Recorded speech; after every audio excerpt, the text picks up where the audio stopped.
சுதந்திரம் அடைந்து 76 ஆண்டுகள் நிறைவடைய உள்ள நிலையில் ஆகஸ்ட் 15ஆம் தேதி 77வது ஆண்டை தொடவுள்ள நிலையில் நம்முடைய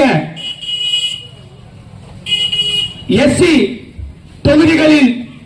இதுவரையில் 2 கட்சிகளை போட்டியிட்டு வெற்றி பெற்ற வேட்பாளர்கள் நம்முடைய பகுதிகளில் உள்ள மக்களை எந்த அளவிற்கு இன்று வரையில் வைத்துள்ளார்கள் என்று கூறினால், இன்று வரை பொன்னேரி சட்டமன்ற தொகுதிக்கு உட்பட்ட மீஞ்சூர் தெற்கு ஒன்றியத்தில் உள்ளடக்கிய ஏரிமேடு கிராமத்தில் வசிக்கக்கூடிய பழங்குடியின இருளர் சமூக மக்கள் இன்று வரையிலும் மின்சாரம் கூட இல்லாமல் இருட்டில் வசித்து வருகிறார்கள். இந்த அளவிற்கு இந்த தொகுதியில் வெற்றி பெற்ற வேட்பாளர்கள் நம்முடைய பட்டியல் சமூகத்தை சார்ந்த வேட்பாளர்கள் என்பதை மறந்துவிடாதீர்கள்.